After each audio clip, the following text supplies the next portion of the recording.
We are back. And you know, there's something to be said about flashback cinema.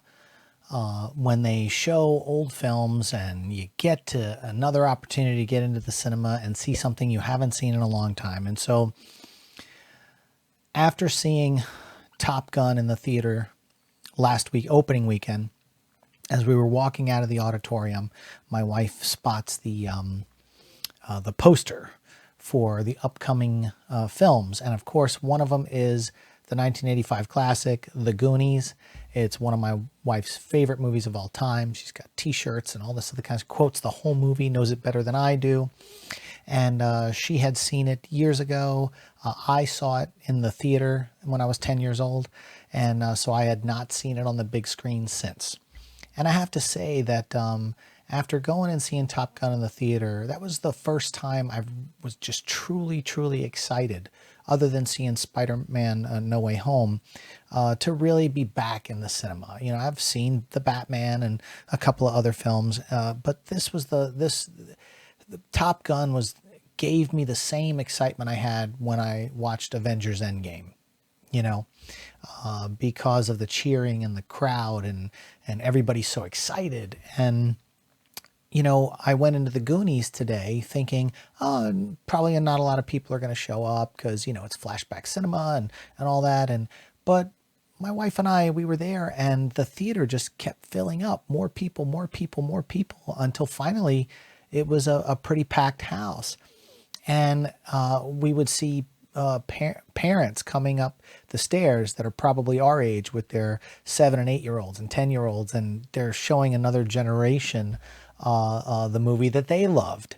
And it made us feel really excited to be there and to watch the film.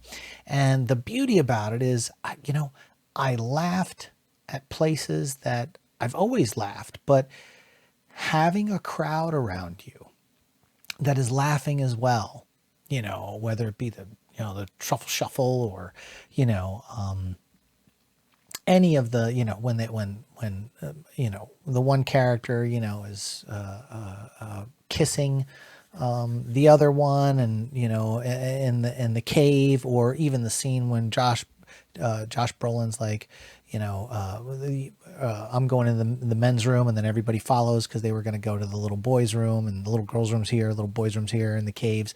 I mean, it's like everything. And the Fratellis, everybody laughed at the Fratellis, and it was such a joy to see that film. And, the thing about Flashback Cinema is they'll also do a recap or give you some trivia or something in the beginning. They have, one of the people that hosts it talk about Richard Donner, the director, and Spielberg, and so on, and where these actors are now before it even started. And it was just fun to feel that and to get, and knowing, Richard Donner passed away, and you're like, oh, it's like all these great people, have already passed on.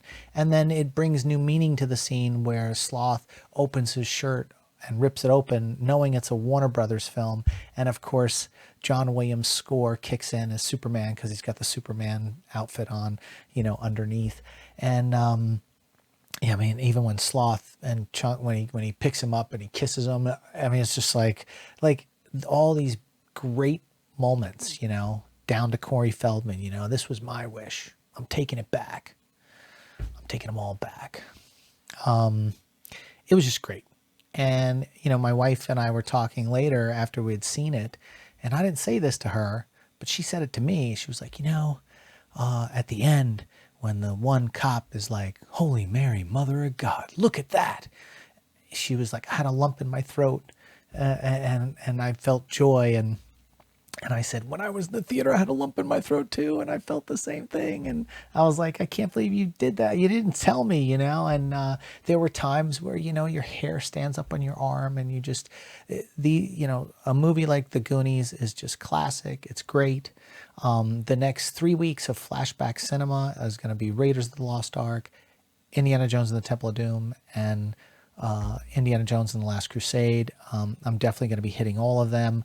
I think the last part of Harry Potter is going to be showing, and it's a joy to have that. I know a lot of times during July they like to throw out Jaws every 4th of July. I try to get to the theater to see it as much as possible. It's the greatest movie of all time in my mind.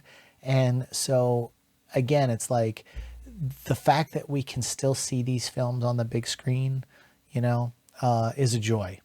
And it reminds me of why we go to the cinema. It's for movies like Avengers Endgame. It's for Titanic. It's for Top Gun. It's for the Goonies. It's for Indiana Jones. And sure, there's a place for the smaller films to be on the big screen as well. But we really love the camaraderie of being with people. And I think like when that one clip from Avengers Endgame, when Thor's hammer rises up, and next thing you know, boom, it lands in Captain America's hands. The cheers. I mean, when those moments go viral, where people sneak in a phone and they capture just those moments, it really shows the impact of what cinema has, especially on a large audience, which is the way we're supposed to see movies on the big screen. We're supposed to enjoy them with other people. We're supposed to discuss them. And, we cannot forget, that it's one thing to have a full cinema stuff at home with a 75-inch screen and surround sound and all that kind of stuff. But what really drives us as humans is the experience together. And being in a large crowd of people and watching a movie like The Goonies and getting the joy all over again and rolling back the clock to me being 10 years old and seeing the joy on my wife's face.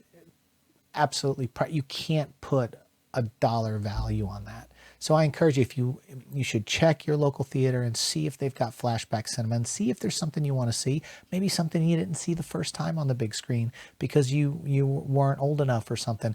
And check it out on the big screen. It's the way we're supposed to watch movies. What did you guys think? Have you checked out any Flashback Cinema? Let's talk about it in the comment section, and we'll see you on the next one.